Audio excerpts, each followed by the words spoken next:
way to go about it, but you might be onto something that I'm not aware of right now, Josh. All right, we're going to shoot it back to the top. We have the 2018 Pyeongchang Olympian slopestyle gold medalist from Stoneham, Quebec. This is Lori Bloom. Took a second place here last year, just 22 years of age, and she's already gotten herself an Olympic gold medal, taking home second place here last year. As well, a silver, sorry, that's a silver at the Olympics last year. Here she is on course for her first of 5 jumps. Yeah, Lori this year, I saw her at X Games, full-blown rookie, comes in, takes the win there. Big tricks. Look at the pop on that backside 7, getting the landing down on that. Lori Bloom having no issue putting down a score. That's going to set her up, shoot her probably right to the top of the scoreboard there, Tristan. That's a good way to start off the event. Like we said, it's just about putting a score down on the roster, put it down the board, and move into your next jump and see where you go from there. Yeah, she got that clean. Didn't get the grab the whole way around, unfortunately, so the judges will be keeping a close eye on that. But again, we're seeing not a lot of makes in our first run right now. So we've seen our men, we've seen our women, which means we're going to get back up top for the next order. And here we go. We'll check out some results to see who exactly is on the top of the leaderboard for the women. Like we said, a big list of heavy hitters, and wow. Definitely some issues on that first jump, some speed issues, some landing issues, but Lori Bloom holding down that top spot from Team Canada. Brooke Voigt in second, Jamie Anderson in third, Jasmine Baird in fourth, and Julia Marino. There's your top 1, 2, 3, 4. Like we said, Lori is the only woman to actually be able to put down a solid jump, and we're looking for more out of the women in the second run. Well, that's it. Getting that backside 7, maybe going a little conservative. I mean, she's got double cork 10s. She has a lot of big tricks out there. So getting one in the bag again, making that count, making it go over well with the judges, and then it's like, okay, what do I do on that second run? And then looking at our men's right now, Jack McDougall, again, the guy who got second last year is leading right now after run number 1. Frank Jobin in second, Carter Jarvis in third. So 3 of the young guns leading the charge after run number 1. Like you said, it's anyone's game. We got the youngsters, we got the veterans, and obviously the youngsters are doing. Well, let's pass it down to Mercedes. She's in the corral. What's going on down there, Mercedes? Thanks, guys. I am here with Scratch, DJ that was playing earlier out here. Can you give us a little info? Do you usually watch snowboard contests? Oh, all the time in my spare time. So you're a fan. Are you enjoying the WSSF? These people are doing crazy things that I wouldn't let my siblings do. You heard it here first. He wouldn't let his siblings do it. Back to you guys. Thank you so much, Mercedes, and of course, huge shout out to our partners, Dose.ca, your entertainment fix. Well, Tristan, there we go. Run 1 is complete. We got 4 more runs to go. The show is already, it's fired up already. I'm getting heated. I'm getting excited. You know, we're barely even getting started here. Well, we're hanging out in the sun, so of course we're warmed up. We're ready to go. And of course, that second run right back up top, no delay with that. And again, a lot of our athletes, they compete in a lot of different big air type events, Josh. And one thing I want to touch on is the fact that this isn't a scaffolding setup. There's a scaffolding drop-in, but it's not a scaffolding ramp and landing. So quite a bit different from some of the events. Nor is the landing contoured out of dirt. So again, there is a bit of limits with this jump in terms of you can't go as big as you want because it's not like we have this massive convex roll. It's funny to think that, you know, since 96, well, technically since 2000, we've had big air jumps down here. We also have our Crankworks event in the summertime. So lots of different events, lots of history that takes place here. But it's all about big air right now. It's our second run, and Will Lazard is up in that gate. He's out of Oakville, Ontario. He had some trouble on jump number 1. He's looking to put it down, all down on the line for his second jump of 5. Can he do it? I believe here he comes. Drop it in right now. This is Will Lazard. Coming in, he is a regular footed rider, so coming in goofy right now, trying to find his speed, winding up, getting the double on that, and again, if you don't land flat base, it just gives way, kind of like powdered snow, so getting kicked funky on that one, which unfortunately means there's 2 X's on the board out of 5 right now. Will's gonna have to come back there in that third run. Difficult position to be in, but luckily they've got 3 more jumps to be able to put a score down. Okay, the hype's going on again here. I like this vibe that the boys got going on up top right now. They're keeping the vibes going, keeping the vibes high.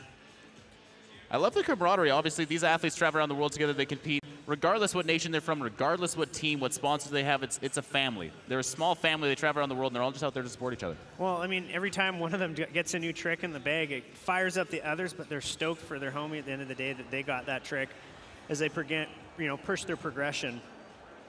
And we talk about friends, we talk about teammates. We've got a lot of athletes on the next-gen slopestyle team doing it for Team Canada, and the next person we got dropping in, he is a youngster on that team, and he's definitely got the skills to pay the bills. This is Jaden Shomlak from Pemberton, BC, just down the street, a local boy, grew up training and, of course, riding here in Whistler, and here he comes for his second of 5th jump. Going backside, getting the double, getting the landing, catching the knuckle a little bit again on that one. So athletes, of course, having some issues out here, Tristan. Yeah. Again, you can see he changes the axis twice on that double cork right there, but just a hair short. He is a bit of a bigger rider. He did get jump number 1 technically landed, but having some issues on that second jump there. All right, we're going to head back to the top for his teammate Carter Jarvis for his second of 5. He put it all down the line, of course, on jump number 1. He's already got a score in the books. We'll see if he can step it up and see where he can throw down on jump number 2. Well, that's it. He's got a good start to the contest. He's got a good building block. Right now, he is sitting in 3rd position. Wait and see what he has got. Again, regular footed rider, part of that next-gen team.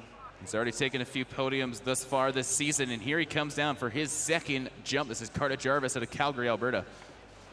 Keeping a nice flat base, getting the glide. You can see some of the shade coming into that, so hopefully that speeds things up. Bringing it around. Oh! Not quite getting that full rotation, Tristan. What, like, he almost had that full rotation and just came down a little bit sideways. Walk us through what happened at the end of that jump. He got good speed going into that in run, but then just with the pop, maybe losing the axis a little bit, I would say slightly under rotated, so then you're not landing directly on top of your board. And back up to the top, he's currently sitting in 2nd place with a score of 86.75. Put down a solid jump for jump number 1. This is Jack McDougall out of Grand Prairie, Alberta. There's a lot of Albertans in the field. Of course, traditionally not a lot of skiing or snowboarding going down there. Of course, COP in Calgary's got a lot of training facilities, and here he is. Well, they can hit a jump a lot of times at COP there, so they've got their airtime, getting double, stomping that right there. That is what we are talking about. Jack backing up jump number 1, bringing it here. Again, he got 3rd at the Big Air Nationals at COP the other day, so 2nd last year. He's on a roll right now, 2 jumps in a row. He's sitting in 2nd, but that's only because he's got his first run score in there. I'm gonna like to see what the judges bump up to that. All right, back to the top. We've got another athlete on the next-gen slopestyle team. Goes by the name of Frank Jobin from Quebec. A lot of Quebec riders, a lot of Albertans out here. There's definitely a lot of talent breeding in both those places. We have a lot of money and funding, of course, in the governments out there to make it all possible. McDougall coming in a score of 74.50 for his second jump. Here we go, drop it in on course. This is Frank Jobin. Coming in switch, going switch, backside, double rotation, catching the knuckle, but still landing it right there. Getting the grab the whole way around on his rotation. So maybe lacking a little bit of the amplitude. So again, the judges will look at that. They'll also, as well, as much as it's a make on the landing, they will dock him a little bit because you're not landing in that sweet spot. You're not technically on the landing. You're catching the knuckle, which is, like I said, 66 feet, 20 meters for all those with the other form of measurement out there. And again, Lucas Ouellette, Steve Petrie, and Ben Suralak. All right, we'll head right back to the top.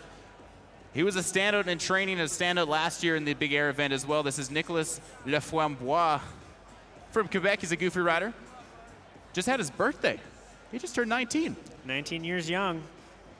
Just a youngster out here. Of course, 19 is the official age to have a good old time here in Whistler. He's probably going to have some fun tonight, especially if he can break into that top podium. I'd like to say I remembered my 19th birthday here, but that's neither here, neither there. We don't need to talk about that here, but we can definitely bring him in. Mercedes had him as a standout, one of the top athletes in training. Even up there with McMorris, was throwing down some of the best tricks we've seen thus far. Of course, had some issues on jump number 1, but he went too big on jump number 1, technically, if you wanted to get in it. So there we go. Our scores adding up. Frank Jobin sitting in 2nd right now with that 158.75. So again, 2 runs combined. Right now, we're only in our 2nd run. Things will start to change a little bit as we work our way through in terms of how they count. But Nicholas right now coming in smallest competitor out here, generating the speed. Winds up 1, 2, 3. Getting the the triple. rotation. Oh my, was that, can you call that was a quad? He did the triple, did a front flip, and then landed it and rode out. Different way about going about things, but Nicholas absolutely not holding back whatsoever right there. The youngster, like you mentioned, the smallest competitor, the shortest little guy, he's got some of the most speed in the game today, though. He's getting the most amount of pop off the jump, which is, you know, that amplitude aspect is what plays in with the judges. But you got to have the rest of the package. You got to be landing the trick, and right now he's just not getting the landing gear down, getting the stomp on that for it to count. Well, our second run from our friend down south from Hood River, Oregon. This is Sean Fitzsimmons. Took a podium just last week in Mount Bachelor, the big air event, and he's looking to put it down all on the line for his second of 5 jumps. Here he comes, Tristan. Well, that's it. Our only competitor on our start list with no sponsors listed. So let's give this man a job. Getting the rotation, getting the tail grab. So close, a little bit of a butt check, but other than that, looking solid in the air. Having some struggles on that. Again, Sean showing some heart and determination on that one. Youngster, part of the U.S. snowboard team program. And again, won the other day, like I said, down in Mount Bachelor at that 10-barrel event. So we know he's got the skills. It's just a matter of figuring out how to get that landing down, get the rotation. Well, let's see. Let's head it right back to the top. Mikey Cicerelli from Ancaster, Ontario, took a second place at the U.S. Open slopestyle in 2017.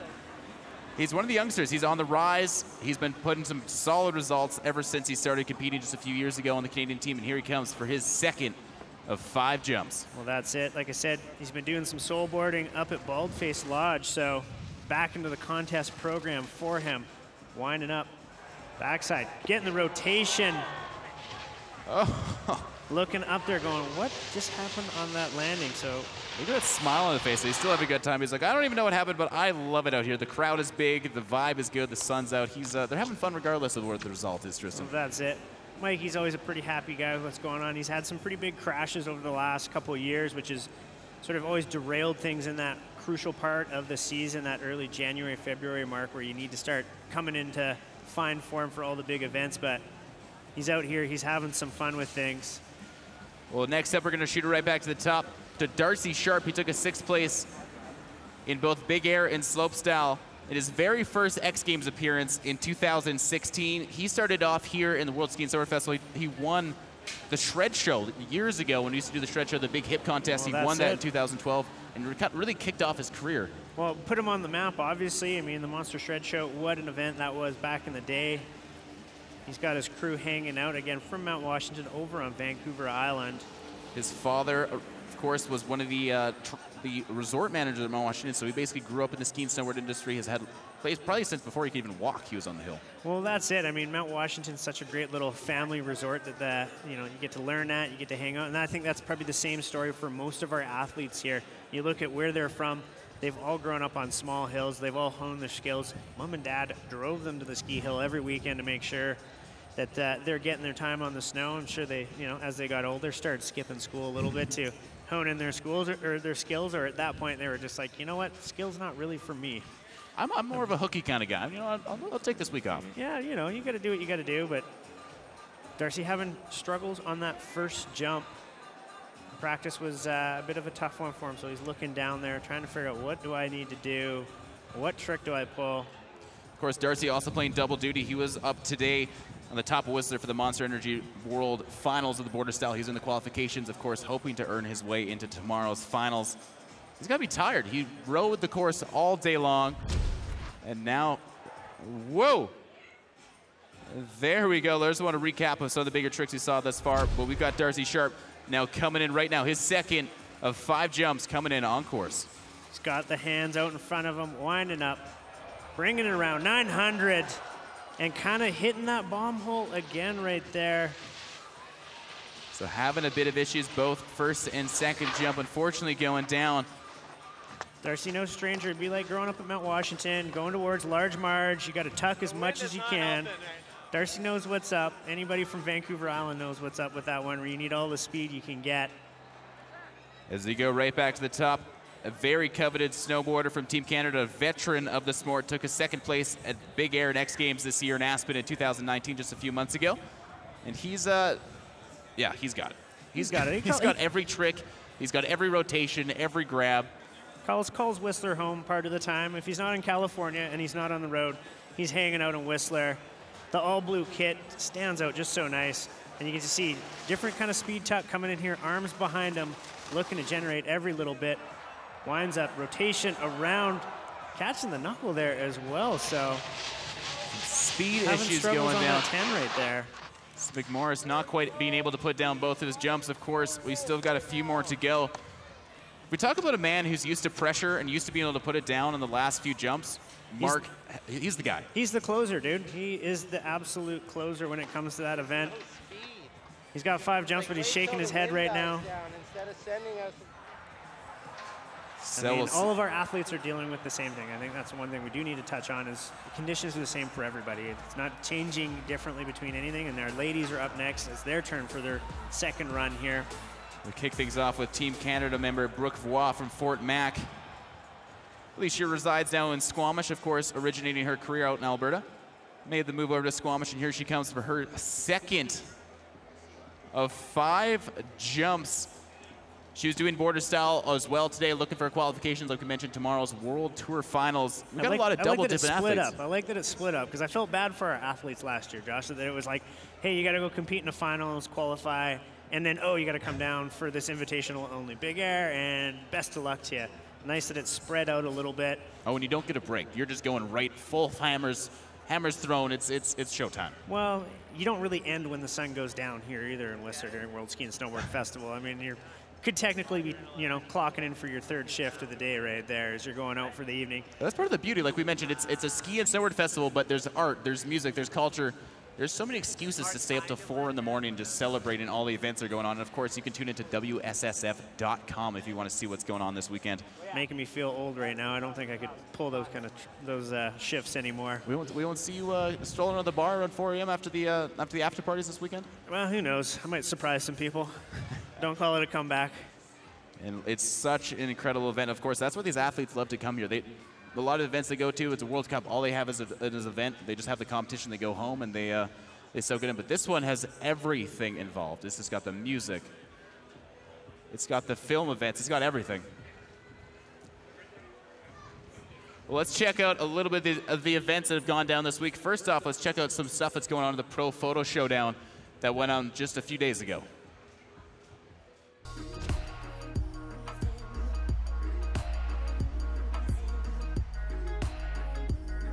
The selection process for my slideshow was not easy. I went through 5 to 6 years back of all my work and found my best of my best and my favorite moments. There's a photo of trash in the wave, and I call it the wave of change. And it is used to help bring awareness to trash pollution in our oceans. With my presentation, I hope to evoke, the feel of being there in the ocean. I want to immerse the viewer and take them on a journey from sunrise to sunset of what it's like to live in the world of water that I do.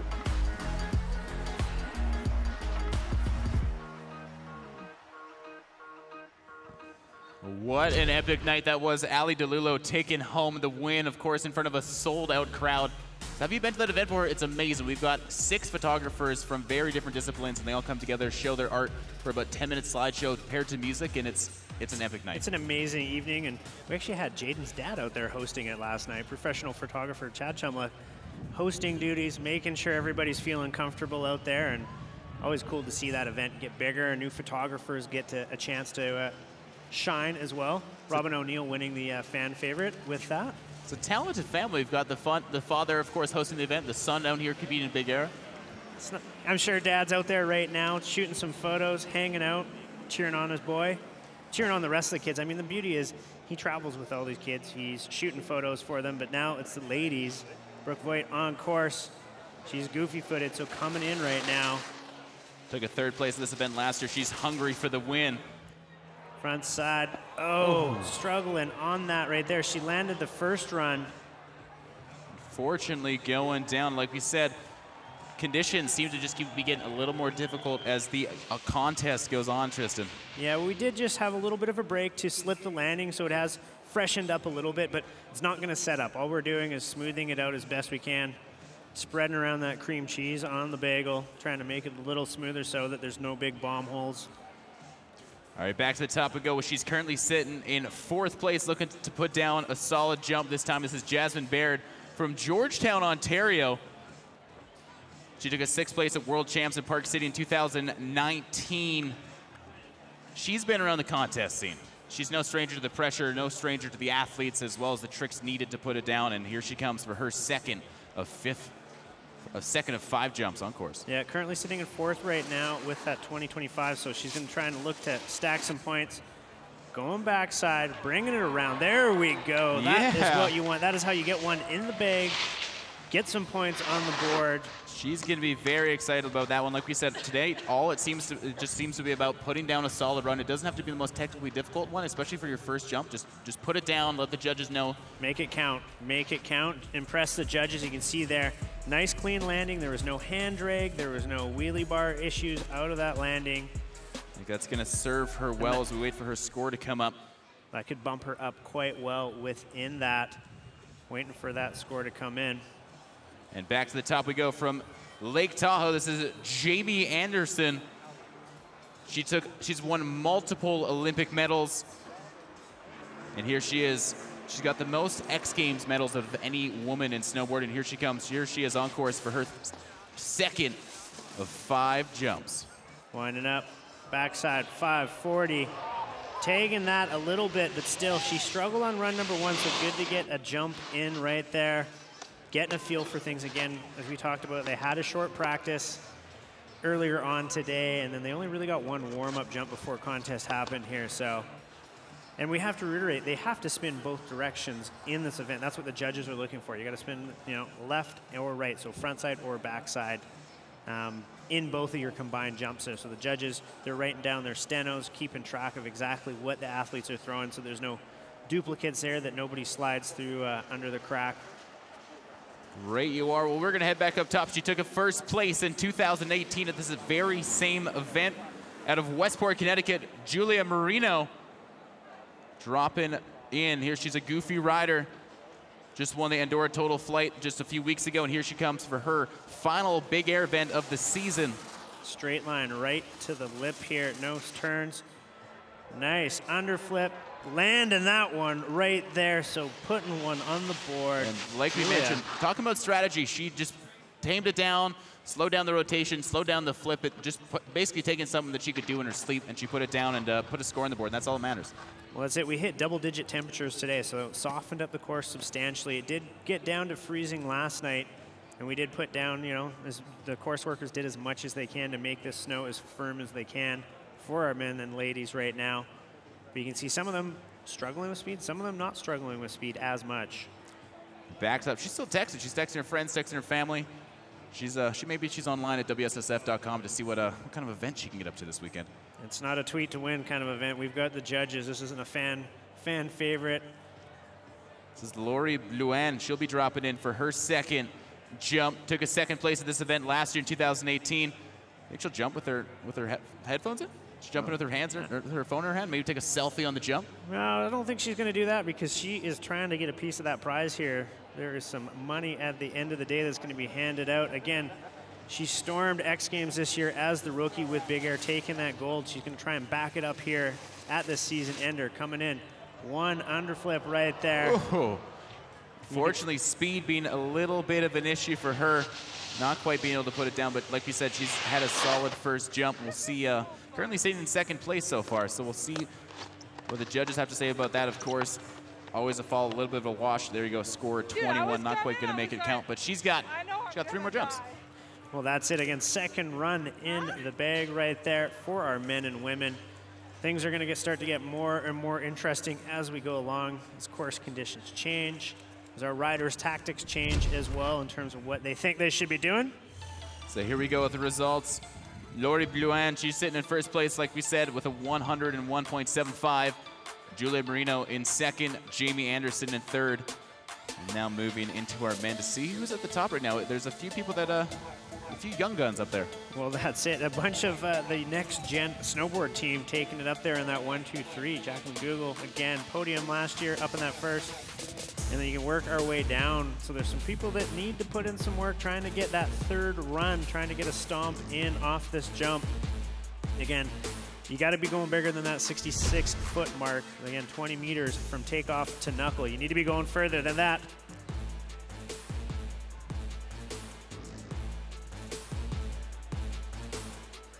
Well, the World Skiing Snowboard Festival is brought to you by the Resort Municipality of Whistler. Like we said, Tristan, it's so important that we have so many great supporters out here. We Monster, Dose.ca, the province of BC. We have so many great supporters, and we have to thank them so much for being able to put this event on. Of course, bringing it free to the people out here, completely free. That's what we pride ourselves on. Most of the events out here in World Skiing Snowboard Festival are free and open to the public, and obviously the crowds turn out. It's a good looking down there, the vibe, the sun, everyone's excited.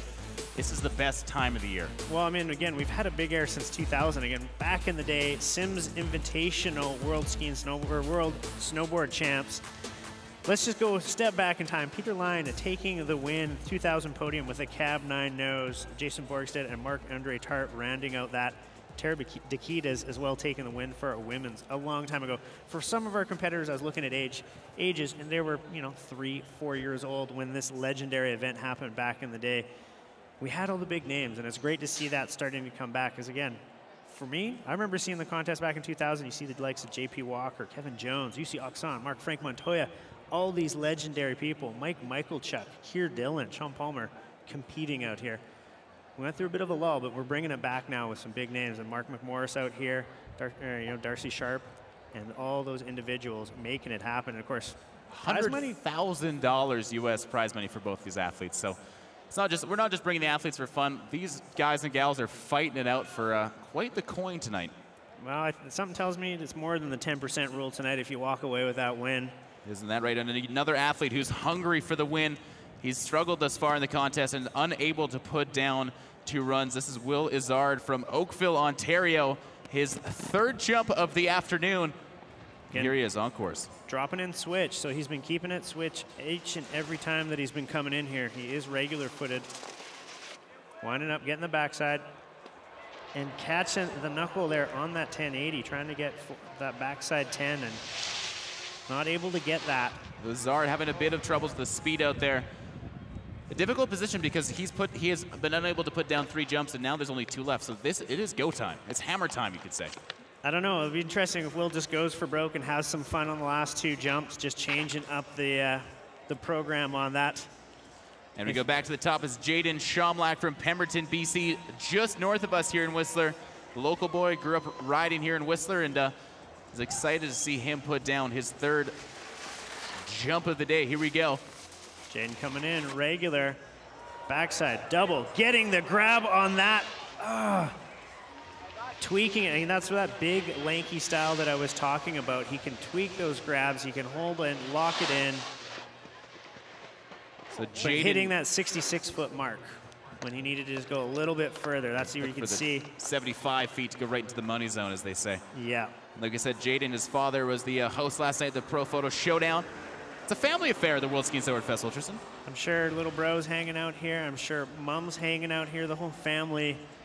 And that's the thing right now, if you look at our leaderboard, it's all these next-gen youngsters that are up leading that 1, 2, and 3. All right, back to the top. We got Carter Jarvis from Calgary, Alberta, currently sitting in 3rd place with a score of 89.50. Put down 1 good jump, fell on his last one, and he's looking to put it all down on the line. Here we go. Carter Jarvis, 3rd jump of the afternoon. Here he comes. Coming in. Double tame dog, big old lander on that. So he is making that count right there. Tristan having absolutely no issues on the landing there, absolutely stomped. Carter has got to be excited about that one. And just changing it up rather than going for a big spin to win. I mean, what do you call that? Double wildcat, technically, I guess? Double wildcat, because he was perfectly front to back. He's doing it for the fans. There's the beautiful people of Whistler. They're having a good time. They're smiling. They're laughing, enjoying the sun. Oh, it's packed capacity out there in the village right now. You can't tell, but spring has arrived, folks. It feels good out here. As we go right back to the top, this is Jack McDougall from Grand Prairie, Alberta. Second place last year here, Whistler. And looking to do it all over again. Already took a few podiums thus far in the season at the Air Nation Nationals over at COP. Took a second place in Mammoth Rev Tour as well in March, and looking to up it again, of course. The final big air of the season. He's got 2 stomps. He's got 2 successful tricks. He's leading right now. He's showing maturity since last year. Now coming in, absolutely uncorking that one and just stomping it. Oh my golly, Tristan, that was one of the best jumps, I think. I don't want to go and say it because the judges have the final say, and of course that's where they get paid the big bucks. We won't want to go too far in the judging booth, but we get paid to talk. They get paid to put fancy numbers on paper. Look at that replay. Look at that stomp. Oh my God. Getting that triple the whole way along, fired up. That smile, that's contagious. And you got to think people up top are going to go, okay, okay, the bar has been risen. It can be done. What do I need to do to make it count on mine? And the thing for Jack is we've got 3 successful jumps. He's out in the lead right now, waiting to see how much more he can pad his pocket there. Believe we're going to have, yeah, we do, Whistler. We've got a new leader, a 92.75 that slides him into first place right now with a 179.50 combined. And we go right back to the top. His teammate, Frank Jobin from Quebec, spent the season last year making a film. His own debut film came out last year. Born and raised in Quebec. And has really hit some famous rail spots out there. Some of the online content he's produced. He's an incredible rail rider.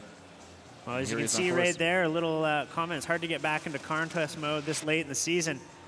Switch, double backside. Catching the knuckle on that one, sending him down on his butt. But he has 2 successful jumps so far. So having issues on that third one isn't the end of his day. It's not going to set him back or anything like that. Just got to shake that one off and come back. And again, you can see Slip Crew up on that knuckle right before we panned away. So looking like we're going to have a little bit of a break here for a minute while we touch up that landing a little bit. As score comes in at 74.25 as we head it right back to the top of the course. Nicolas Laframboise from Quebec. We've talked about him a few times already as a standout athlete in yesterday's training as well as today's training. The youngster, he's hungry. Of course, a lot of these athletes, some of the more veteran seasoned athletes have done Dew Tour, they've done X Games, they've done multiple World Cup stops. They're tired. They are tired. These younger guys that are just like super honored and privileged to be out here and competing with the big guys, they've been saving their energy all season for this. Yeah. I'd have to contradict that a little bit because those kids have been working harder than everything. They are the ones that have been trying to cut their teeth at each and every event that they can get at. They're the ones that have to go through the qualifiers. They're not automatically invited. Obviously today, these youngsters are because they've put in work throughout the season. But if anything, they're probably maybe a little more tired, but at the same time, they know this is their chance to shine. I mean, we're broadcasted all over the world right now. Everybody tuning in at home. They're having a great time watching what's going on, seeing what these youngsters can do, battling it out against the veterans. And Nick up top right now, here we go, the youngster. Just turning 19 yesterday. What an amazing birthday present of first place would be for this youngster. Here he comes, coming his in goofy. Third jump.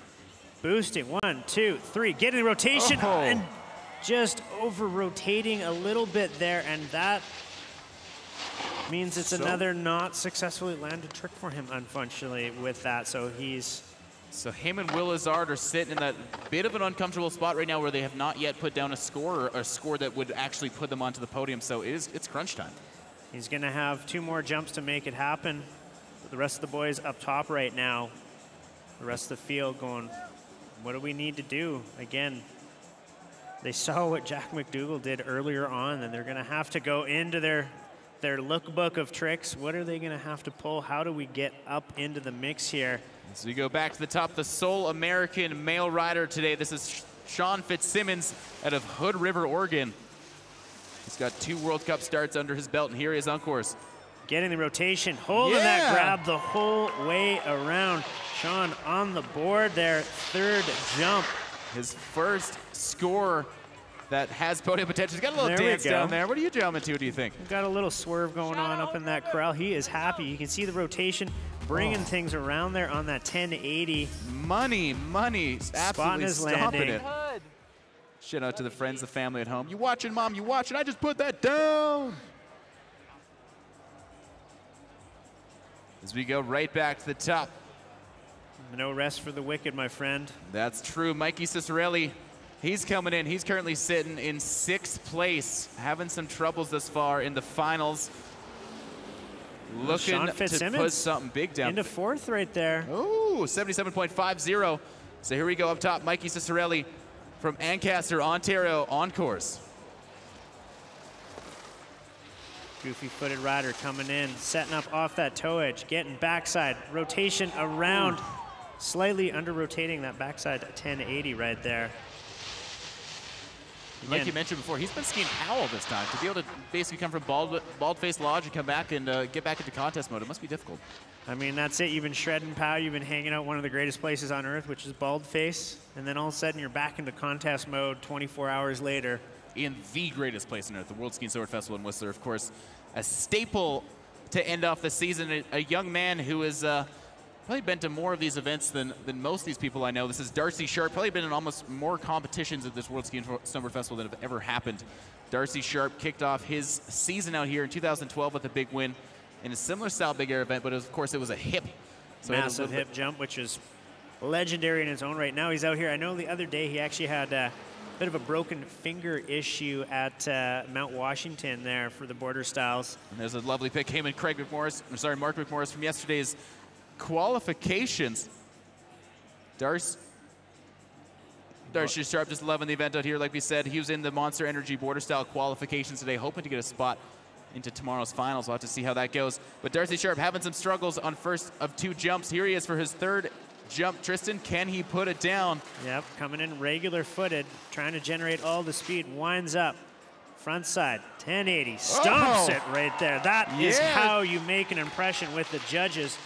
Holding the grab, tweaking it the whole way around. Look at that smile, Darcy Sharp. He's on the board, which means he's got something to work with now. And look at that strategy. So you can notice he took right off snowboarder's right-hand side of the takeoff and landed on the right-hand side of the jump, basically an untouched area. Seeking that fresh real estate, that untouched. Thing is, he landed perfectly flat on his base. He didn't land edge heavy. He didn't land in the back seat, which makes it harder in the slushy conditions. We'll see if that starts to skyrocket him up a little bit in the standings. Again, you need the 2 runs combined in order to make that impact on that overall. It's not just 1 jump. So just because you stomp 1 doesn't mean it's going to play out. You have to get that 2 combined together to make that impact. And that's what Jack McDougall's done. That's what Frank Joblin's done. Carter Jarvis. But you can see there, that first 2, they've had a good tactics. They're sitting up in the top 1, 2 right there, clearly ahead of everybody else. But you got to be breathing a little hard, though, knowing who's next up in that gate. Yeah, oh my God. We got a heavy hitter who's surprisingly having a bit of issues out here. He has not been able to put down a run thus far in the competition, but the jacket's off. The jacket's off, my friend. The jacket's off. He's up top. He knows what he's got to do. There's a reason why they call him, there's a reason why we call him the closer. This is Mark McMorris out of Regina. He landed the 2nd ever triple cork back in March 2011 when he was just a youngster in his early teens. And here he is for his 3rd of 5 jumps. Can he put it down on this one, Tristan? Winds up, getting the backside, getting the triple, stomping that right there. That is how you get on the board. That is why we call him the closer. In true McMorris fashion, having absolutely no issue. Like we said, he's a man, he lives off the pressure, he thrives off that pressure. And at that point where he only had 3 jumps left, he had to put it down. That's it. You can just see fully holding that around. How quick. Doesn't touch the hands. Has no issues. And then has that cheeky Mark McMorris smile when he knows that he's got something to work with going forward. But you can see right there the Arena Snowparks crew up on that, trying to clean some of the ruts out on that takeoff. That is where they're trying to keep things fresh so nobody gets caught on any snow snakes. The rut doesn't get too deep. Again, spring conditions out here in full effect. And then you can see on the landing as well, slipping that landing. So wait for the results to roll in to see just where these men and women are sitting. It's been one heck of a finals thus far, but we still got 2 more jumps. There's the men's results. Jack McDougall, Francis Jobin, and Mark McMorris climbing into that 3rd podium position right now. Carter Jarvis close behind Darcy Sharp and Sean Fitzsimmons. There's your top 6 right now, Tristan. Well, that's it. The boys putting in work, knowing what's possible, knowing what's capable. Those 2 are still out in the front. Well, let's pass it down to our third member of our team, Mercedes, down in the corral. Thank you. I am down at the bottom. We just finished the third runs. I am down with Mikey Cizzarelli, Darcy Sharp, and Mark McMorris. Now, you guys travel a lot around together. How has the season been, Mikey? It's been a great season. We've all been riding well and having a lot of fun, and hyped to be here in front of all you guys. All right, Darcy, you won this in 2012, correct? Yeah, thanks. Long time ago. Ready to get that back? Yeah, for sure. I want to do my best out here. It's really difficult landing to put it down, but I'm happy that we're going to be able to have a few more tries, and they're giving us all the opportunity they can. Awesome. Okay, Mark, like I said, you guys all travel together. How is it riding today together? I know we're all in the same kind of conditions, but what's going on? Yeah, it's the same for everybody, but I think just riding in Canada in an elite event with these boys is always nice.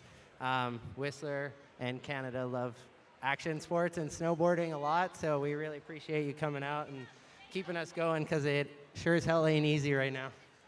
So a huge shout out to the crowd. Thank you so much, boys. Not easy conditions, but making the best of it. We're happy the sun is shining. Any last words there, Darcy? Yeah, I'd just like to second what Mark said. Thank you so much to everybody coming out and loving snowboarding, and the mountain culture out here is amazing, and keep enjoying. Thank you, boys. I'm going to send it back to you, Josh and Tristan. Well, what an absolutely incredible feeling that must feel. Basically, it's the end of the season in Whistler. It's the biggest festival in world ski and snowboard history, and all your buddies are out here, your best friends, your family. Everyone's out here skiing together, riding together. And it's not individualistic. Everyone's stoked for each other, the family, the friends. Everyone's just like, it's the end of the season. Let's have a good time. Well, there's no qualifications. We're not trying to qualify for an event. And as the boys said, everybody's dealing with the same conditions, but they grew up watching this event. So for them, it's full circle, right? You're watching at home. You're watching on VHS back in the day, which maybe for these How kids, old are you, Tristan? yeah. Well, you just plug it in, and then you got to rewind it, and then it wears out eventually if you're watching the snowboard videos. But for a lot of the athletes back in the day before social media, that was what exposed you to this event way back in the the 90s and the early 2000s. So for those guys, they're out here, they're making it work. As I said, Canadians, action sport events, they go together. It's peanut butter and jam out there, everybody having a smile on their face. And again, there is a big prize at the end of the day. They're not just out here just for the sake of it. They're out here as well because there's some bragging rights going into the evening. That is true. The other cool thing to mention is that it's basically the end of the season, but not only do the veterans, the youngsters, these are kids that are in their 16, 17, 18, 19 years of age, and they've watched McMorris, they've watched Darcy Sharp, they've watched these athletes basically grow in their career, and they came here when they're 10 years old, 12 years old, and watched these kids throw down, and now they've launched their career here, right? I mean, you look at Darcy, the shred show back in the day, that was really what put him up there as established and make it happen. So right now, the youngsters, they're sitting up there in that 1 and 2 spot. I mean, they are the ones that are making the most amount of impact on this jump. But that being said, there's still 2 more jumps to go, and I think anything can come into play a little bit. I think if you're, like Mark, you just landed a jump, you landed it extremely well, there's some confidence that starts to build in that because you've been in that situation, whereas some of the youngsters, they haven't been in that before. They maybe start to doubt what their tricks are, start to doubt the jump a little bit and going, what do I have to do? What can I do? Maybe I can't do anything. You got to feed off of all those right, and the negative and positive energies to make sure you get that jump landed. especially someone like Mark who's got so much skill, 17 X Games medals under his belt. He's come here. He basically wakes up. It's like bread and butter. He just wakes up and heads to the top of the course, and he's just like, oh, I'll just go win this. It's just another contest. But these youngsters, they are pushing it. They're going for it. Like you said, it's no easy feat out there this evening. The judges, they're keeping a critical eye on things, making sure that the right scores are getting handed out. And right now, it is time for our ladies' third run. Brooke Voigt landed the first jump, having issues on the second jump. Goofy-footed coming in, winds up, bringing around frontside 7, and over-rotating just a little bit there. Having a hard work day there. Again, like you said earlier, Josh, that she was up in the shred show trying to, border style, trying to qualify for that, working her way through. It's been a long day. A lot of those athletes were up first thing this morning. As we go right back to the top, her teammate Jasmine Baird for the Next Gen slopestyle team. She put down a solid jump in her second run. Looking for her to see if she can put one more score in the book, like you mentioned. Coming around switch there, so jumping around. She is regular footed, coming in goofy.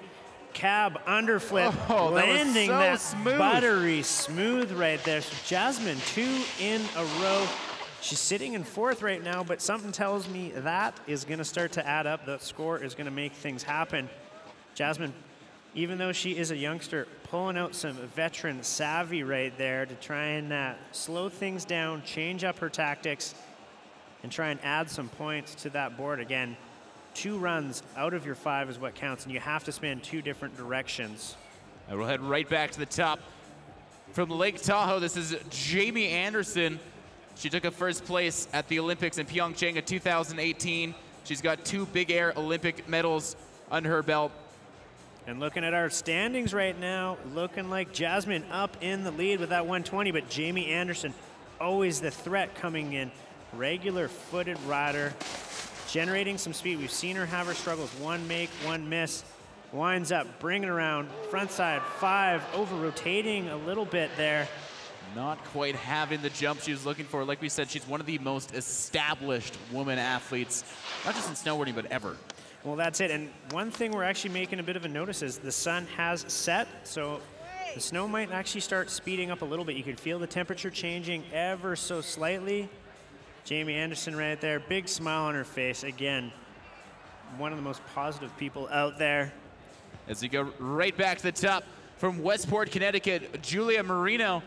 She's here for her 3rd jump of the day. Took a 1st place last year in 2018. She's got 1 landed trick, 1 missed trick. See if she can ride the high of the last one. Winds up, backside, bringing around 720, stomps that. Oh, and just unfortunately catching the snow snakes down to the bottom of the landing. Having a difficult time out here, of course, coming from the defending champion. There's a little bit of pressure that's built into that. Well, that's it. That's it. And she has been on a roll, which is the thing. You know, she obviously has been putting in the work. Won the Andorra Total Fight as well. Trains with Lori Bluen, who is our next competitor to drop in right now. They hang out in Quebec a fair bit, getting their practice in.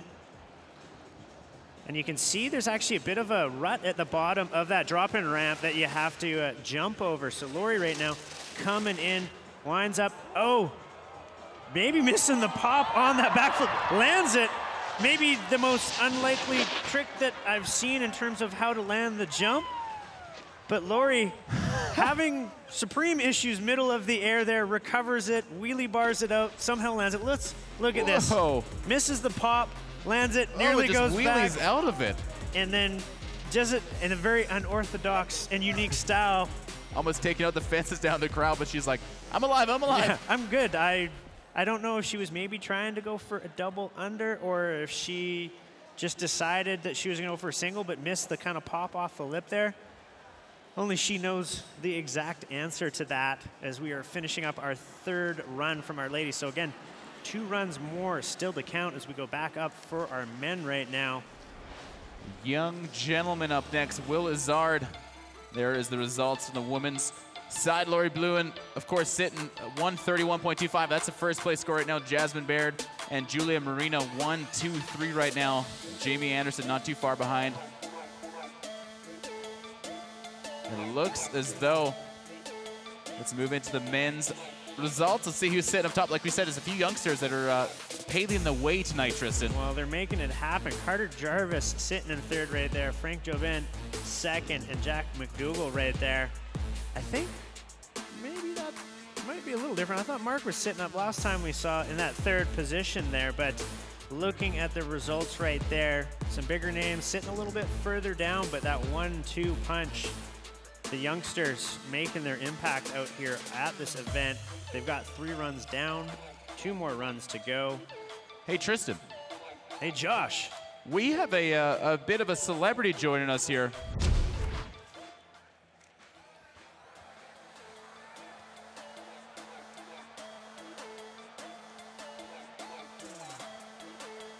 Beautiful little scenic there. Of course, a huge shout out to the World Ski and Snowboard Festival, which is brought to you by the province of British Columbia. We keep saying we cannot thank our sponsors enough for making this whole event possible. Tristan, we just had a celebrity just come in and sneak behind us, Mr. Max Perot, who took home the gold last year. Max, welcome to the show. Thanks for being with us. Thanks you guys for having me over here. Of course, last year you took home the win. Of course, now you're up here in the booth calling the action. What are you looking forward to see tonight? Yeah, I mean, I'm super happy to be here tonight. Really grateful to be able to come out to Whistler and watch the big air. Really cool trick so far. So looking forward to see what's coming up in the next run. And Tristan and I can't stop talking about the youngsters tonight. The next gen slopestyle team is currently taking the lead right now and absolutely crushing it on the men's side. It's interesting, a lot of these kids looked up to you as you started building your snowboard career. Now they're on the top of the course. What do you got to say to these guys and gals who were just young, growing it up, and rising to fame? They are currently killing it, and man, congrats to all of you, because snowboarding here with these conditions, and they've been like training all the years, and they're doing like their crazy tricks, and yeah, big props to them. When we talk about a youngster who's had some issues thus far today, it's Will Izzard. He's had unable to put down a jump thus far. You've probably been in this position a few times. You've got 2 more jumps left, 2 more runs, and the pressure's on. How do you handle that? The pressure is on, and most of the time you have to deal with it, and actually it helps you land. So let's see this over here. He's coming in again, switch right now. Why not with that backside? Ah, so close. And is that just an under rotation, Max? Is that just not getting enough pop off the landing, or is that a speed issue, or is it kind of a combination of both things that he's having throughout the whole run? The speed was there, but it's really hard because you know, all those guys are like really trying to get as much speed as they can, and then you come on the jump and you're like tucking, and sometimes you forget to try to spin faster, and that's when you under rotate. And obviously right now back up top, Jaden Chumluck. The vibes have been high with these kids up there. They're hyping each other up. The atmosphere is there. Getting that, bringing it around. Yeah, Max, I think that's the pressure you're talking about. It's this, you have 2 runs left. It's all on the line, and obviously it worked out for this young gentleman. Talk us through what we just saw there for anyone at home who's a little unaware of what the magnitude of what we just saw put down. Yeah, so that was a back 10 double cork. Really good pop. Really good landing. I mean, I don't think he could have done it better than that. He's got that lanky style as well, so when he grabs, he can really seem to tweak it quite a bit. And I think we should definitely see a good score out here. So currently, Mr. McDougall holding the top spot. And there you go, the score coming in 67 point even as we head right back to the top is Carter Jarvis. Mr. Jarvis going for his 4th run. Of course, another member of the Next Gen Slopestyle team, currently sitting in 3rd place. You, of course, climbed the ranks of the Canada Snowboard Organization. You were in this position one time. What was it like for you to grow the ranks and, of course, see some of the older guys, some of your mentors who have grown up in the sport? Oh, Carter. Carter going for it. Yeah. Yeah, I mean, yeah, it's years of works, and you build your way up like slowly, and you ride with the good guys, and that's how you get better every time. We're really lucky with the national team to get training camps, and we do ride with the next gen teams as well sometimes. So like pumping each other's up, and then going to the contests and trying to get as much good results as you can, and you just work your way up slowly, and then when you're up there, you're up there. Well, a young athlete up top who's clearly put in the work this season to really earn his points right now. It's Jack McDougall, currently sitting in 1st place from Grand Prairie, Alberta. Well, Jack was the one that was nipping at Max's heels last year, and now he is leading the charge. Oh. Casual, relaxed style on that right there. Good job. 4 for 4 for Jack, having no issues on the landing thus far tonight. That Wow. was a good pop up there. Is there, Max, is there a certain time in your career where all of a sudden maybe the maturity hit? We saw Jack last year kind of break out, get that second. Do you think back where there was a moment where nothing was going right in terms of landing tricks and contests, and then all of a sudden the pieces of the puzzle start to come together, and it seems to be really happening for Jack here today, where everything's clicking. The biggest stage, the biggest event in front of Whistler, and he's got 4 successfully stomped tricks. Yeah, I mean, you have to gain that experience through all the years. You have to gain experience dealing with stress, with pressure, and I think the more contests you do, the better you get at it with time. Well, back to the top, we got Frank Jobin from Quebec. Here he is for his 4th run. Max, let's walk us through this jump right here. That was a switch back 12 double cork. Getting the landing gear down. So just for the friends at home who might not be aware of what backside and frontside did, do you want to give a quick little rundown on what exactly the people at home are seeing? Yeah, so when you're going backside that means when you go off the jump, you go on your toes, and then you spin your back. Your back is going... Looking over your back shoulder as you're rotating off that lip and getting the pop, which is terrifying, as you know, Max, especially with these bigger tricks. I think we've got that a little bit smaller of a jump, so we're kind of contained a little bit, but at the same time, you're trying to get it around because the speeds are slow today. Yeah, totally. You really need to have that good pop on the jump to make it the landing. And what do you got to take right now? We got Nicholas up next. He's been kind of that standout. He seems to be at that stage where he's maybe figuring out that maturity, figuring out what to do, because he's been going bigger than everybody else. He's smaller than everybody else. It's just the landing gear hasn't been underneath him there. Yeah, and actually he just learned doing that front triple cork 14 this year. So he tried it 2 times already. So hopefully you get it this time. Let's go, Nick.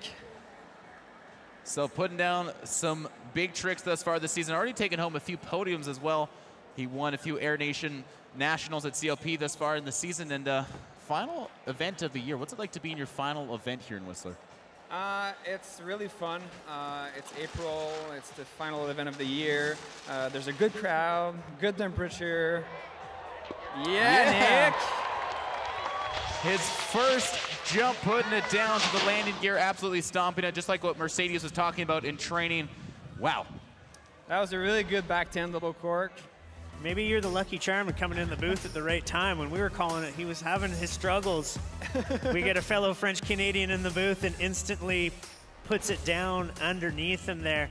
And landing with that flat base, and again, the slushy snow obviously makes it difficult, Max. If you're landing a little bit off bounce, if it's a firm man-made snow, then you can kind of get away with it a little bit. But obviously in the slush, it's kind of like powder snow. You instantly lose your balance even more because there's nothing to dig into. There's no resistance. Yeah, it's really tricky. You kneel in flat base. Otherwise, the snow comes on your board and it gets heavy.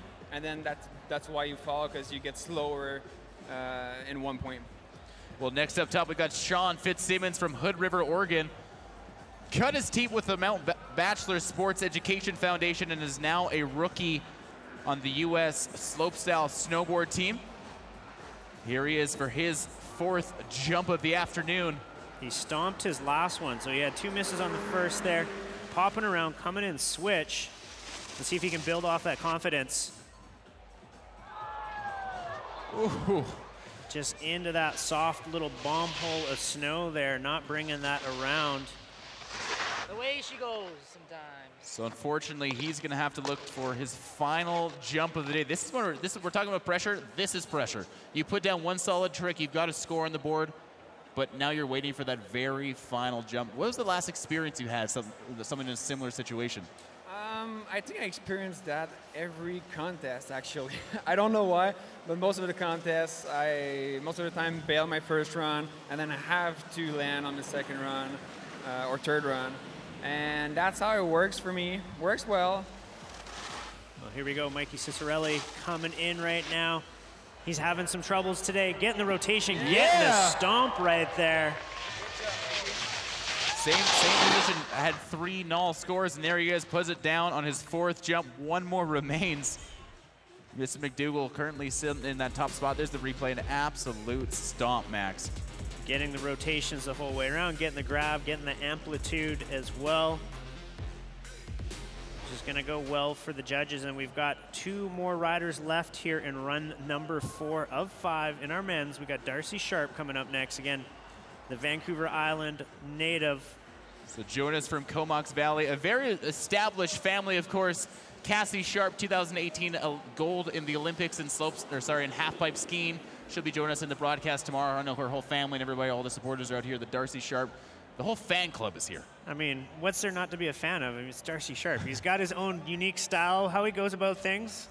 You know, he's always hanging out, always relaxed, always a light vibe. And I mean, growing up on Vancouver Island, I think that's just what it is, and his family has always obviously brought him up the right way. And of course, he's a teammate of yours. You've traveled around the world with him. What is it like to be on a team, on a trip, or with someone like Darcy or any of those Canadian athletes that you're so close to for 6 to 8 months on the road? Oh, it's amazing. I mean, Darcy's a really good buddy. He's a funny guy. It's always fun to ride with him. He's super creative, so I can't wait to see the next jump to see how creative it will be. You probably have far too many secrets, as they have secrets of yourself as well, the hijinks that get up to on the trips. What happens at a ski resort stays at the ski resort, hopefully. But Darcy coming in right now. Again, he landed his last jump, so having 2 misses on the first 2. Now coming in, spinning that backside, bringing it around and stomping it right there. So he put down a solid jump on his 3rd jump, and there we go, his 2nd jump that he has absolutely stomped. We'll wait and see. Took a 78 on his 1st jump. Getting the rotation there, getting it on that 1080. So slowing, I mean, maybe what's the tactic for you, Max, where if your things are going wrong, you know the conditions, do you kind of go back to your, your list of tricks and go, you know what, I'm going to simplify things. Like, let's just get one in the bag that I know is going to do well, style it out, and just see what the judges have to say. Because if everybody else is having issues trying to go for those big tricks, this could pay off at the end of the day. That's exactly what Darcy just did. He tried to triple earlier, and I think it was the right call because it was first run out of 5. Unfortunately, he bailed it, so then he's trying to go with an easier tricks just to make sure to put some points down, and which he did 2 times in a row. So next run, he's probably going to try to upgrade and do another crazy trick. Is it hard at the level that you guys operate at to scale things back because you're so used to pushing? Obviously, Mark is the master of that pushing, but is it hard to scale things back a little bit? Oh, switching around. Okay, so Mark changing things up. Switch back 12. Yeah. There we go. So switch back 12, getting a little bit of a hand drag on that. Mark's day starting off pretty rough here in our finals, but now 2 jumps in a row. And he said it best earlier that it's no easy feat what they're doing out here today because of the conditions. But everybody's in the same boat with that. Oh yeah. Especially when a heavy hitter like Max, you guys were head to head all season long. The past few years, it's been you, Mark, and then to have you sitting out, he probably feels pretty good about it, to be honest. He's like, I wish you were competing, but that level of competition, all of a sudden, there's a bit less nerves that the second competitor who's top in the world is all of a sudden not competing today. Yeah, I mean, Marks is a really great rider, and I think that run should probably put him in the top 3 for sure. Can't wait to see that score. But yeah, it's been crazy the last years. We've been battling most of the contests for a second. And I'm actually glad to see him riding here tonight. Well, I think we obviously maybe need to touch on the fact that, Max, you're up here with us, and obviously things have been a little bit different this year. Maybe you can talk to us about how things are going on with your recovery and what stage you're at, because obviously we know there was talk of you. Actually, did you hit the jump during practice at all? I was hoping to, but unfortunately I wasn't able to make it on time. But yeah, so for the one that doesn't know, I've been diagnosed with cancer like 2 months ago. So the first month I just stayed home, and it was actually the first month in like 8 years I wasn't traveling, and I was like feeling like super weird about it. So then the last month I started traveling to Whistler every second week, because my treatments are every 2 weeks. So I was basically doing 1 week in Quebec, 1 week in Whistler.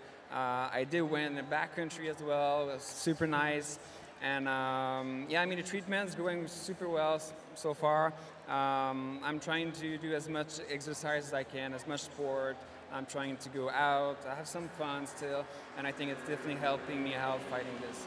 Well, it's incredible to see you here in person, and the spirits are high, the energy's high. We're super excited to have you out here. And well, we know how committed you are with snowboarding, and obviously we're missing you having you out here, but how committed you are to the recovery is the most important thing. So, and to see people cheering on for the background there, I mean, you're missed out there. And to have you out here to cheer on your teammates, Brooke Voigt from Fort McMurray. Here she comes for her coming in switch right now. So coming in, changing things up.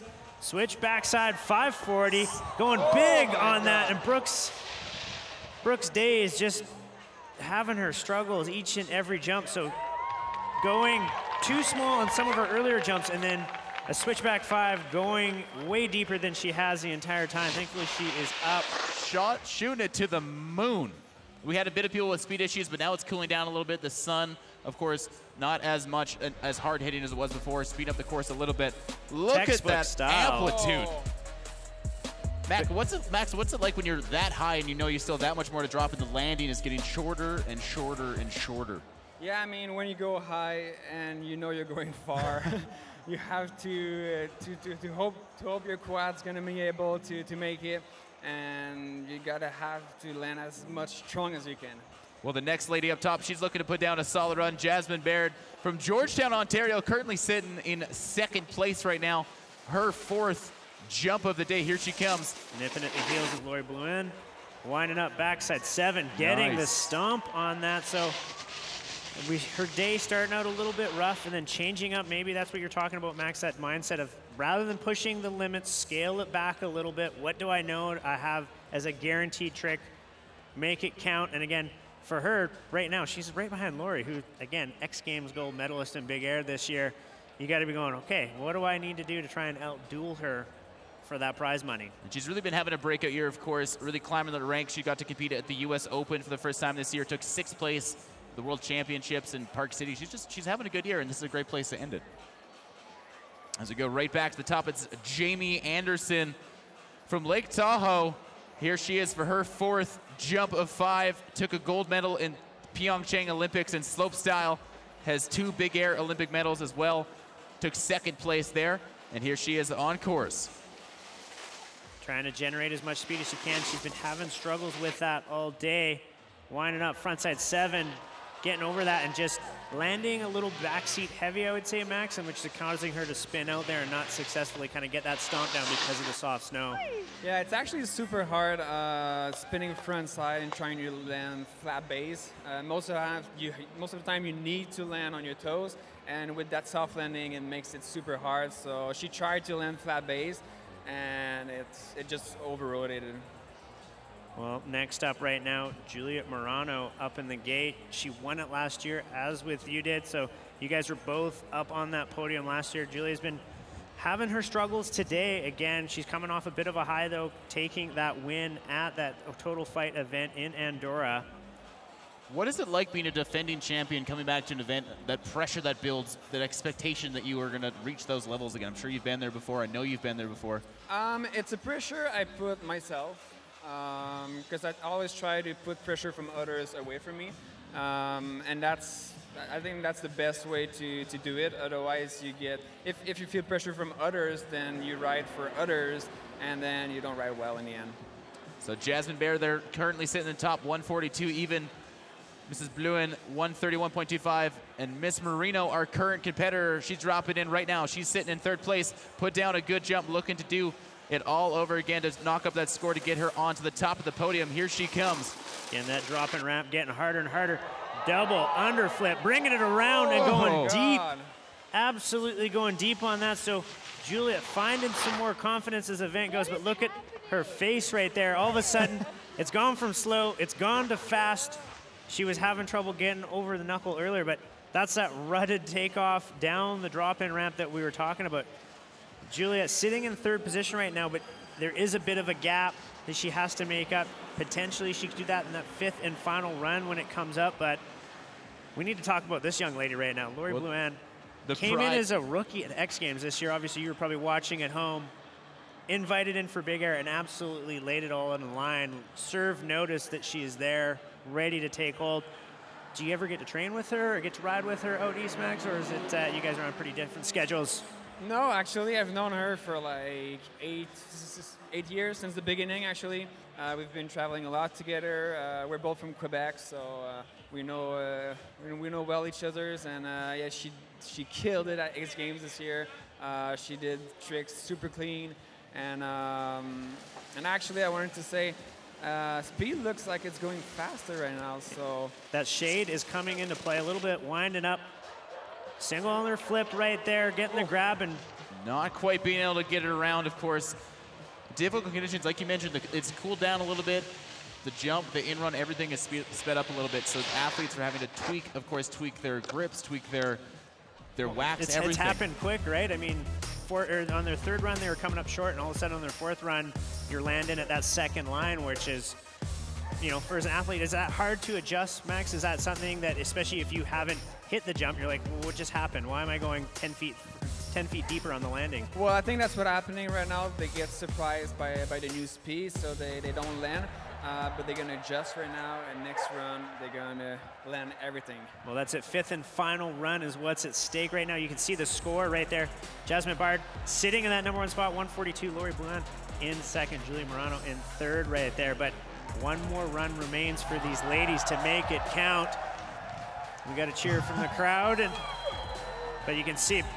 And then our men right there, Jack McDougall in 1st, Mark McMorris in 2nd, and Frank Jobin in 3rd. Strong event from all of our competitors right there, but there's some work to be done for some of them further down on that board. Well, let's pass it on down to Mercedes Nickel down there in the finish corral with Lori Blouin. Hi guys, I am down here with Lori. You just had your 4th run. We did get to see you up there. You put your music in, you were looking at your phone. What were you putting on? Man, I Feel Like a Woman from Shania Twain. I love it, that's amazing. Okay, on your 3rd jump, you had an outstanding landing. Let's talk about that. I was surprised, honestly, because normally I know I have a bad habit of like throwing a little bit too hard and then open. And on backside, I was like, okay, I need to be like smooth, and I guess I chilled a little bit too much. And yeah, I'm just stoked that I put 2 runs down because it's pretty hard to land in those conditions. And like, yeah, all the girls are killing it, and yeah. Awesome. Well, you were a rookie going into X Games this year. You won the big air there. You are not a rookie here. You were 2nd last year, correct? How are you feeling for your next run? I don't know. I might just send it for the double, you know. You guys hear that? We got a double potentially coming up. I'm going to send it back to the boys. Thank you, Lori. Thank you so much, folks. Shania Twain, that came out of the side corner there. Everybody's got secrets in their iPhone, man. You put it on shuffle, you don't know what you're going to find. Max, what is in your iPod right now? When you're out there jamming, you're at the top of the drop-in, what are you bumping? Pretty much the hits. Drake, that's pretty much what I listen all winter during my contest. Good Canadian boy, Drake, of course. Justin Bieber on there as well, of course, probably, as I would imagine. No. No, that's a hard no for Max right there. No Bieber? No, not a fan. No, I mean, Shania Twain would be a perfect Canadian to represent here, of course. And we will be back, of course, a bunch more action from the Halaw Snowboard Invitational right after this.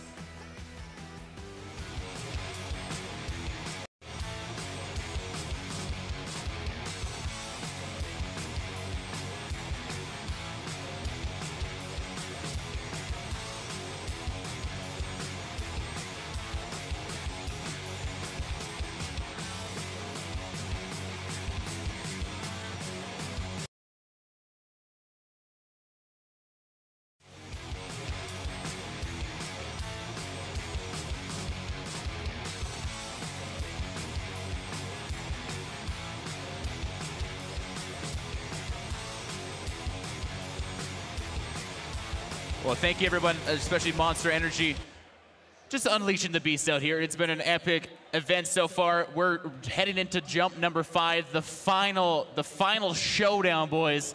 There's one more chance for these athletes, the men, the women, to put it all on the line here, folks. And the next one up top, he's had some struggles thus far. Unfortunately, not being able to put down any of his jumps. Does he just do a big backflip for the fans, or he's going to try and throw down his biggest trick? Only time will tell. This is Will Lazard from Oakville, Ontario, for his 5th and final jump. Well, he's dropping in regular right now. He has been hitting the jump switch all afternoon long. So coming in, what's he got? Winds up, backside, bringing around 1080, going further on that landing, and then catching that little bit of a bump there. Such a difficult position to be in for that youngster. He looks like he's up and moving, though. Fortunately, not quite the result he's looking for in the contest. In difficult conditions, landing further down there, and then just that simple little toe catch on that. You're going, what just happened? Why did that just happen to me? Where's my lens? But I think that pop, and the lens just goes, unfortunately. Darcy Sharp had a very similar crash thus far. For you, Max, in events like this where maybe they don't go to plan, is it still just a good thing? It takes a while to maybe look at it as going, hey, this was a learning curve. You know, this was a chance for me to hit some jumps in a competition format, get some maturity, get some confidence going forward. Definitely. I mean, didn't go his way tonight, but I'm pretty sure he gained a lot of experience, and he's in the end winning. Well, that's it. Again, we can't stress enough. Final run right now. Jaden Chomluk up there sitting in 9th. Again, the results haven't been coming his way, but we've got some sweet hand moves going up there between him and Nick. The next gen team is really stoked for their athletes up here. They're practicing that in the hotel room. That's when you can't go out in the evening. You're practicing your jazz hands there. Coming in, winds up, getting it around, and again, just having his issues right there with Jaden, not getting the landing, unfortunately. But again, such a solid season he's had. Again, competing at that Quicksilver Young Guns contest earlier this year. There's a bright horizon on the future for him with that lanky, relaxed style. And talking about a bright horizon for these youngsters on the Canadian Next Gen team, the next athlete up top for his 5th and final jump of the night. This is Carter Jarvis from Calgary, Alberta. You know what, I believe he's a country boy. He's from Calgary. He's from the land of country music. Shania Twain? He's probably bumping Little Nas X, Billy Ray Cyrus, that duo that's going on right now, taking the airways by storm. But he's got 2 successfully landed jumps, 2 missed jumps. Again, 2 scores combined, frontside and backside. Winds up, double, triple, wildcat, stomps it right there. Oh my God, Max, that was epic. That was very epic. Going absolutely huge. No speed issues there. The crowd, look at that replay. Keeping it perfect, upright, backflip there. Boom. Stomping that landing again, doing it for that Burton Kilroy team. It's a beautiful shot of that landing. That is a massive jump. And we talk a little statistics here.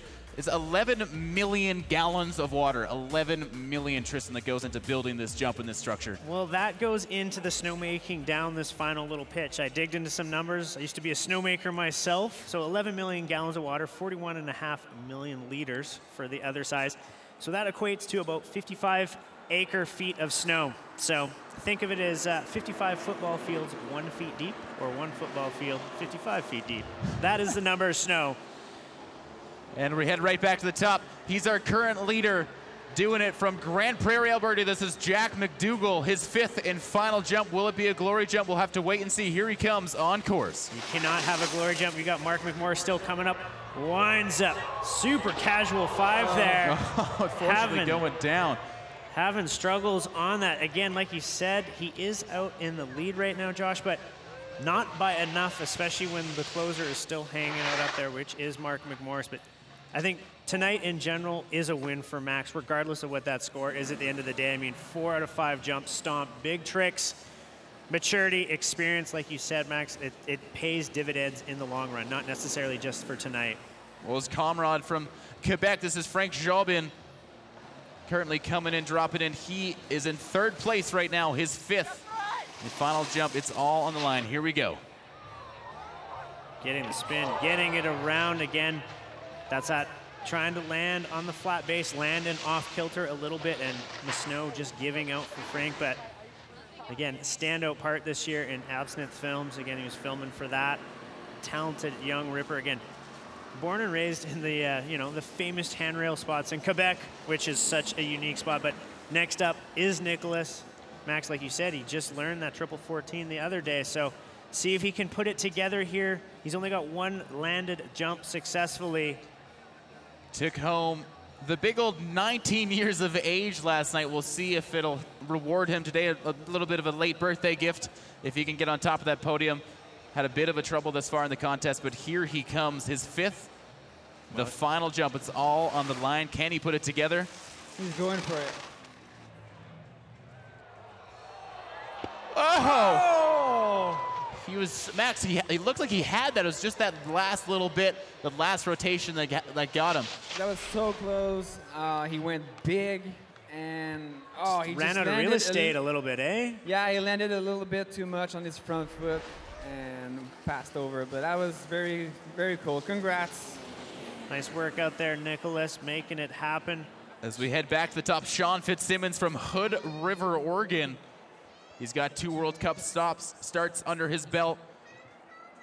Part of the U.S. snowboard rookie team, currently sitting in 6th place right now.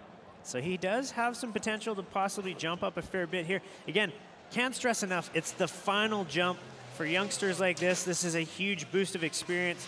Switching around, coming in switch now, switch, backside, getting the double, getting it underneath, and then kind of just hand buttering out on that one. Not a successful make, but kept it upright compared to a lot of other people. Not a bad way to end off the day, though, of course. Pressure's off. He's done. The event's over. He can just chill and watch his friends shoot off the jump now. There's a quick replay. Not quite going to squeeze into that top podium contention, but a solid performance by that youngster. Again, like we said, it's the night of the rookies. The kids coming from the U.S., coming to the East Coast, coming from the prairies, all over, coming together to join us in Whistler for the World Ski and Snowboard Festival, the 24th year. What an epic contest. What are some of your highlights thus far, Max? My highlights from tonight? Highlights from tonight, highlights from the whole weekend being here? Oh man, well first of all, the border style, super fun contest to do. And tonight, the big air, Mick Morris, triple cork, got it down, switch back 12. He's sitting second right now. We had actually many good tricks tonight, so I'm really hyped. And like we said, this is only day 3 of the festival. We still got 2 more full action-packed days as we head back to the top. Mikey Cicerelli for his 5th and final jump. Here he is on course. Winds up front side, bringing it around, getting the stale fish on that, getting the wheelie bar as well. So Mikey Cicerelli right there, getting the landing gear down. Our third final rider of the day here for our men's category. Sitting outside that top 6 right now. We'll see if he's going to break into that top 1, 2, 3, maybe even to the top 5. We'll have to wait and see. Yeah, you need to add those scores together. Again, the judges being ultra critical. I love when he grabs melon. Yep. I mean, that's it. I mean, what is the go-to grab for you, Max, in terms of doing a big spin like that? Is it just melon? Is that your go-to? Or do you like a tail grab, nose grab? Most of the time, yeah, melon or indie mute. Nice. Well, I believe Mercedes is down there with Mikey. Mercedes, what's going on down in the corral? I'm down here with Mikey Cicerelli, just sneaking that last run in. How are you feeling right now?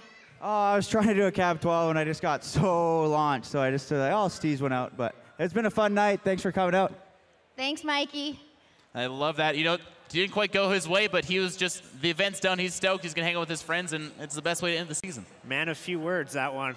And we go back to the top. We only have 2 more athletes remaining. A young gentleman who's got all the skills to pay the bills. This is when it all counts. Pressure, money's on the line, everything is going down. It's Darcy Sharp from Comox Valley, just outside of Vancouver Island.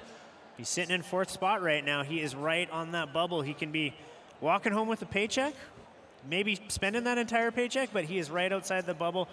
Max, what do you do if you're in his situation right now where you know you could launch up into that podium right there? I mean, for myself, being 4th placed or any places down the podium is the same pressure. You want to get in that top 3. Darcy wants to get in that top 3. Well, let's see, he's pumping away, generating some speed, comes in backside. Oh, going huge. Wow.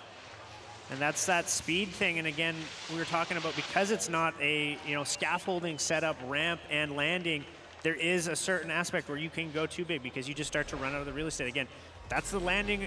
There's no dirt underneath there in terms of a contoured convex roll. It is completely flat. The snow is pushed up. So eventually you start to run out and it starts to get flat ground. And then, like you can see, just going over that front foot. He went huge.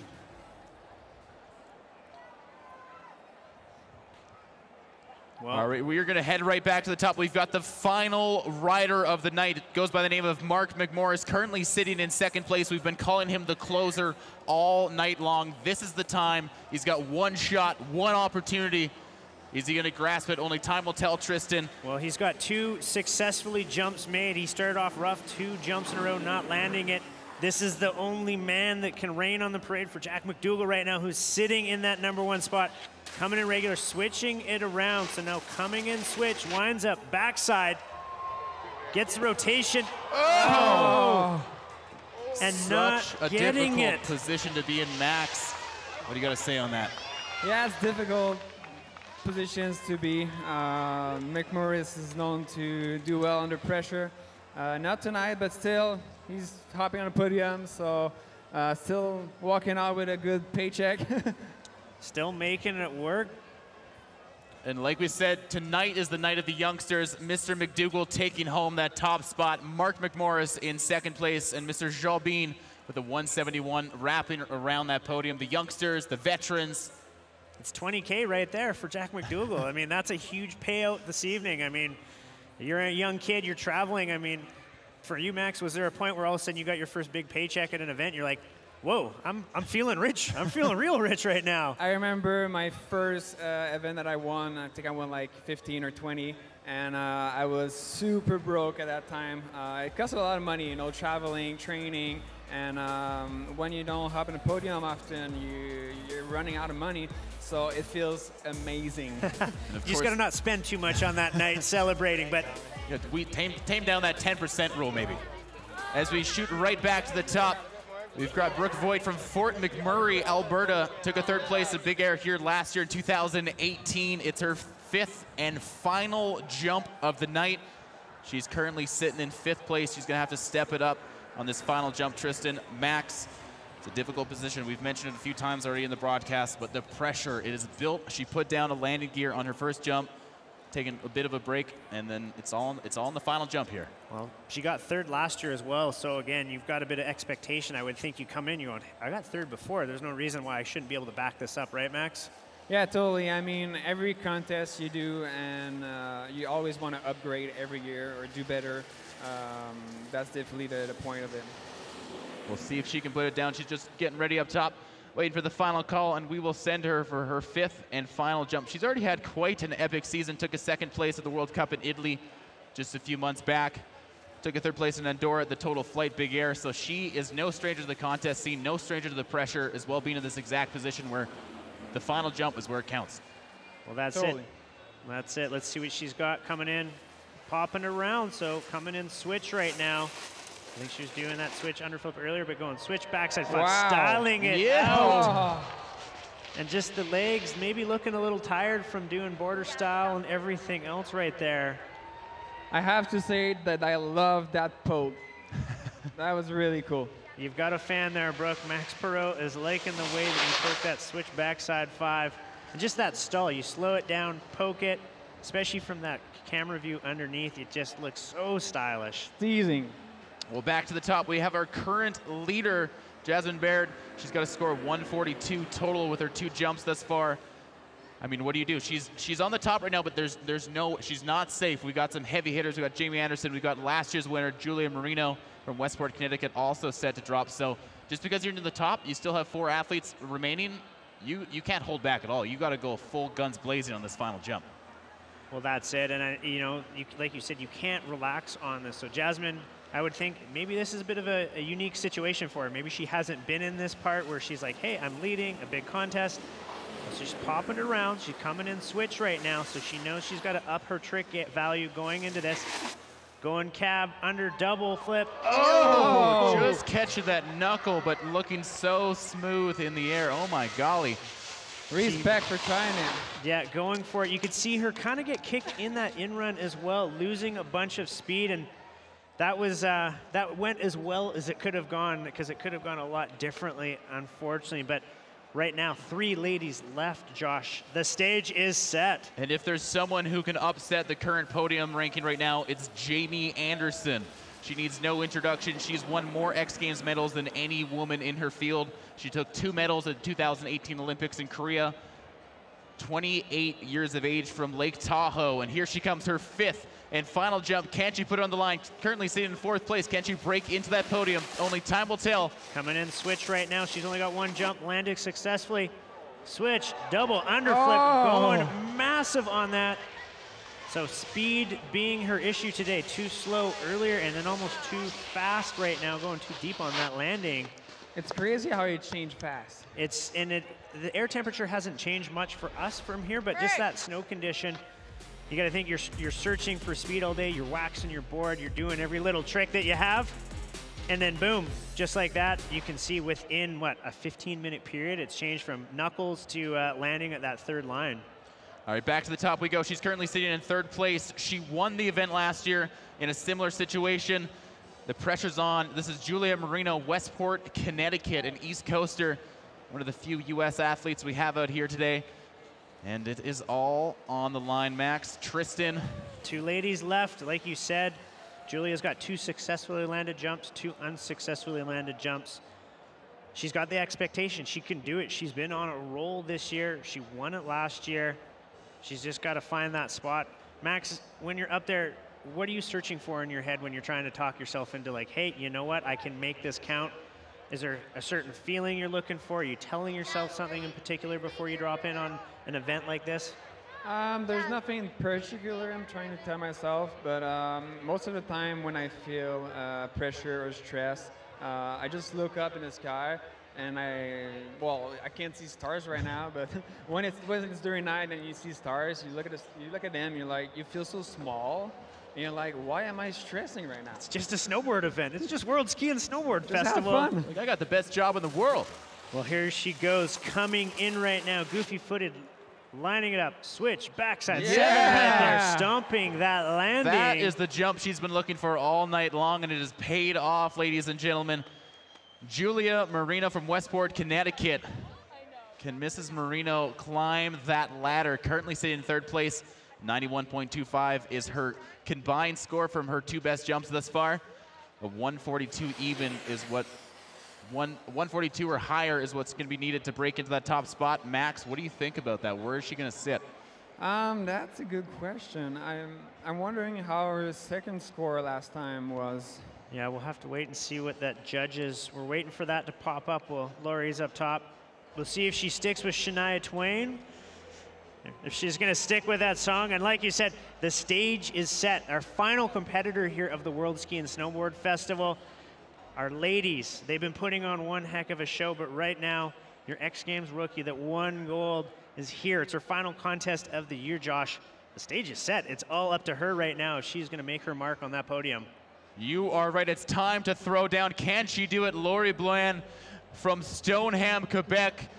The flying Frenchwoman, she's out here. Her final jump, Whistler, the crowd, the fans, the internet, the whole entire world is watching this broadcast. The pressure is on. Max, she's got 1 jump left. You've been in that situation. You're in the top of the podium right now. You're looking to climb and take over that top leaderboard spot. What do you do to prepare mentally, physically? What do you do just before dropping in? I think she's actually really feeling confident right now. She's had a really good season. She doesn't really have anything to lose, only to gain, and she's done that trick a million times. She looks like she's going to do that switch underflip right there. She kind of was gesturing at that a little bit. All right, Laurie Blanc, her female. 5th and final jump. There we go. Switch, double underflip, and not getting the landing gear down. And it's not going to be for her today. And as you can actually see, Julia Marino took 2nd place. So close, Laurie. just 0.25 of a point away from that top score. That's what we're talking. We mentioned at the start of the broadcast, we said that it's anyone's game out here, and that's how competitive this is. We're talking fractions of a point away from taking that top to 1st and 2nd place. Well, the judges having noisy feet. You can see there, Laurie noticeably upset with that going down the way it did, but our ladies putting on a show. We've got full patios everywhere in Whistler. I mean, that's the name of the game on a sunny day like today. Sunny day, it's the final event of the year. That's the World Ski and Snowboard Festival, the biggest celebration of music, sports, art, all comes together in Whistler, and of course, it's the melting pot. 24 years of history out here. Max, you've been here for 10 of those years, maybe more, maybe less? A little bit less. And what are some of your highlights? Obviously, you've competed in a lot of the events. You've gone to a lot of the arts and culture shows, seen a lot of concerts up here. We had Nos, we had Justin Timberlake, we had Black Eyed Peas, Michael Franti on Wednesday. What are some of the memories that stand out for you, both growing up as a young kid, watching some of these athletes and some of the big air events, then coming here as a competitor and competing and winning? I love this contest here because for me, it was a contest that put me more on the map. And I mean, I think there's no other places in the world to end the season better than here in Whistler. There's a good crowd, it's April, it's warm, it's always fun. For sure the conditions are most of the time hard, but it's soft, so you fall, but it doesn't really hurt anyway. So you're just having a good time, there's good parties, and everybody's just gonna go party to put an end to the season, you know? You could not have said that better, and there's the results on the board right there. Jack McDougall, the youngster, taking home that top spot. Mark McMorris in second. They were battling out all night long for second. Mark, unfortunately, not quite being able to break it in, but giving some space for the youngsters to climb the ranks. Well, that's it. And of course, our ladies as well. What a day for them. Absolutely going for it there with the results. And there's, you know, the night is still young. Like you said, we've got things going on later on. We got the 72-hour swatch, 72-hour photo or film showdown, sorry. And then as well, we've got the after parties. It's nonstop. But I think we need to maybe catch up with some of our winners down there. I think, well, let's do that. Let's show it down to Mercedes and the crowd to catch up with our men's and women's winner. Thanks, guys. Jasmine, I am here with you. You just won the World Ski and Snowboard Festival Halaw Big Air. How are you feeling right now? I am feeling like this is crazy. I don't even believe it right now. I was having like a hard time in practice and wasn't too sure about what tricks I was even going to do, but I'm really happy I put it down, and this is a fun event. All right, Jasmine, you are a next-gen rider on the Canadian team. Yeah. You've had a pretty stellar year this year. What place did you get here last year? Last year, I came 5th. 5th to 1st. Congratulations. Thank you. It's a kind of big surprise, but I'm so stoked. Awesome. Thanks, guys. Back to you. What an incredible show. Of course, climbing the ladder, like we mentioned, the youngsters really cutting their teeth on the competition scene all season long, and Max, to be able to start as a youngster, see these athletes grow, and then come to the top section. It's incredible. Oh, definitely. And come in, like she said, she was 5th last year, 1st this year, upgrading. That's what we want, and congratulations. Well, thank you so much, Max. Tristan Merrick, thank you for joining us, and we hope to catch you back here again in full force next year in the competition scene for the World Ski and Snowboard Festival Big Air event. We'll see him later tonight. It's not the last time we're going to see him. The night is young. Well, thank you guys so much. On behalf of everyone who made this whole event possible, the province of British Columbia, Monster Energy, the World Ski and Snowboard Festival, the Resort Municipality Whistler, and Dose.ca, everyone for making this event possible. Of course, tomorrow, do not miss the Spokwa Ski Invitational men's and women's contest going off at 4:30 p.m. Of course, live broadcasted around the world again, and tons more action. The Monster Energy Border Style World Championships taking place as well live on the hill tomorrow all day long. Make sure you catch that. On behalf of all of us here at the World Ski and Snowboard Festival, we say good night from Whistler.